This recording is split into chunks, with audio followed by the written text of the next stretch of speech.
welcome back. That was the Winter Jam Tour commercial and ad. It is a great tour touring around the country. They had over 40 stops this year, and one of the great artists is on with us right now. That'd be KB. KB, how you doing, my friend? I am doing well. Glad to be here. It's my hometown brother from Tampa. We broadcast live out of Tampa, and it's great to have him on the show. And listen, my friend, where are you right now? How cold is it? It is too cold. Where are you guys at this weekend? That's what the thermometer should say. It should say it's too cold. So we're in State College right now. Yesterday we were in Reading.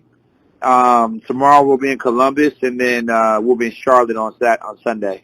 That is really cold for my brother from Florida. That is too much. Yes. 50 is too cold for me. So right now, I'm in cryotherapy right now, walking outside. Hunkered down. So, obviously you've been through a few weekends. Talk about the Winter Jam experience and what you love about it so much. Man, first of all, I love the fact that the culture and philosophy of the tour is family. That extends all the way to the audience. This is a tour of legacy. It's been around for a long time, weathered many storms, and they just bring a very communal spirit to all of the participants. And I'm a newcomer. This is only my second time doing Winter Jam, and I've just been sort of adopted right into the family. So I love that the most about it. Then, of course, it's a wonderful opportunity for any artist to stand in front of so many people with their message and their project. And love every show I go backstage and sign.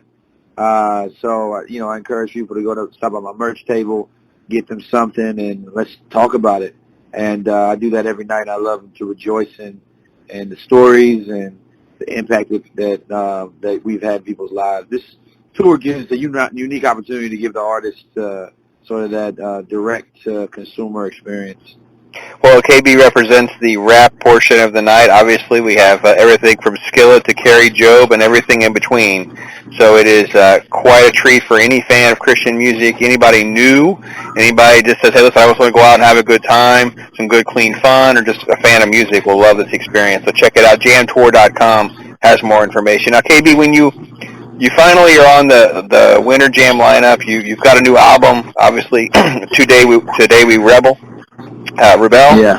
And how do you put together a little song list? You've got some stuff that dates back a few years.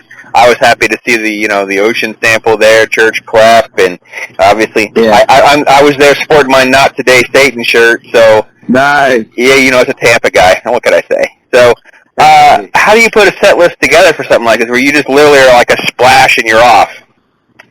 No, it's lots and lots and lots of time, and I'd probably say an hour or hour and a half per minute that people see on stage. Wow. If not longer. So lots and lots of shaving and boiling and then additional production, shifts and turn. It's designed to feel like a journey, a small journey that's only 15 minutes, but we hope that it's so full and engaging that it feels a lot longer than 15 minutes. So a lot of conversation, a lot of frustration, ends up sort of, ending in a full set. So obviously, I just mentioned the new album. I love Not Today Satan. Andy Mineo is there with you, and it is just another great piece of work. So do you write all the time, or do you just kind of like stuff pops in your head, or you got a notebook? Are you an iPad, iPhone person? How do you sort of do the creative process? I'm iPhone all day. I'm typically taking down notes and writing down lines and concepts and listening to beats and writing pretty regularly. So yeah, that's I wish that I was cool, like a cool artist that like to, write everything down. They got notepads after notepads, but unfortunately that's I'm a product of this new generation, so. I always say that these are the folks that are living in the cloud, man. You're living in the cloud. Yeah, I'm in the cloud. You can find out more about him, folks, if you're not real familiar with KB's work. Whoiskb.com, at KB_HGA on Twitter. Now, I mentioned HGA. I'm going to let you speak to that and, explain how HGA is. So HGA stands for His Glory Alone. You'll see that typically on most of anything that I touch. And I said that years ago that I want HGA to be on everything because I want that to represent, and it represents who I am. I want His glory alone to be the objective of everything that I produce. So yeah, that would and I think a lot of people somewhat got behind it, and there's a somewhat of a movement rising with that. Hey, every time I see you, we got grab another piece of clothing, another item. I know I got to get. I saw you were sporting like sweatpants with HGA. I don't have those yet. I'm going to have to figure out how to wrangle up some sweat. But right now, this time of the year is when I need those the most. Yeah. Maybe I'll wait for the sale in July. Maybe that's what I'll do. You'll be giving them to me in July. Like, please just take this. Just take them. Just take them. Just take them. So, all right. So who? They all line up for a table. They all want to talk about some different things. What's the one song that everybody's still just talking your ear off about? Is it one of the new songs? Is it still the older stuff? What songs everybody still talking about? Well, there's now Not Today Satan, which I was very happy about that song. I didn't know that I had other songs on my album that I thought would be more of the talk of the town, but definitely Not Today Satan. Yeah, Not Today Satan's good. Church Clap? Yes. Church Clap is the fan favorite as well. Yeah, I think it just really speaks to so much of us and things we experience and growing up. Did you grow up in church? Somewhat I did, yeah. My mom is a believing woman and made sure that we went to church pretty regularly. So we had seasons where it wasn't as much, but I would say for the most part, absolutely. Do you find that funny? Because I don't mean to tease you, but I think it's great when we have our own language. And it's so funny because you said that it's like you use the word season. And like to the rest of the world, they probably look at us like we're crazy. Like, what does he mean? What is he talking about, season? And I love that we have our own lingo. It's so funny. Yeah, exactly. Yeah, so, all right, so here you are at Winter Jam, and you're freezing took us off, and you're out with these great artists and that kind of thing. What do you do on your days off? How do you try to unwind and kind of make sure you recalibrate with your family and that kind of thing? Yeah, it's real difficult, because I get home into a moving train. My wife has things pretty much in motion, so it's not a lot of unwinding until maybe Monday night. I fly home every Monday morning, and so I get home and I dive right in, and I'm take care of the boys and helping see what's going on with my wife, and then pretty much have a date night with my wife. That's the best way that I can sort of unwind.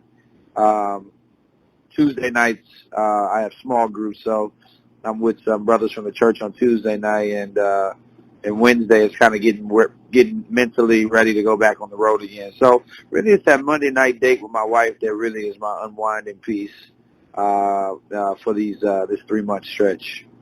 It's great. We're talking with KB about Winter Jam, is his latest album, and just tons of stuff. And KB, my daughter on my YouTube page, she runs this little playlist that she calls the most popular stuff on the Dispatch. It represents stuff we'll play on the air. It represents stuff we play on the house. It's kind of like what we're listening to right now. She kind of keeps at least 25 songs on there, whatever. I think you're on there 3 times right now, just so you know. Nice. I think you're on the list.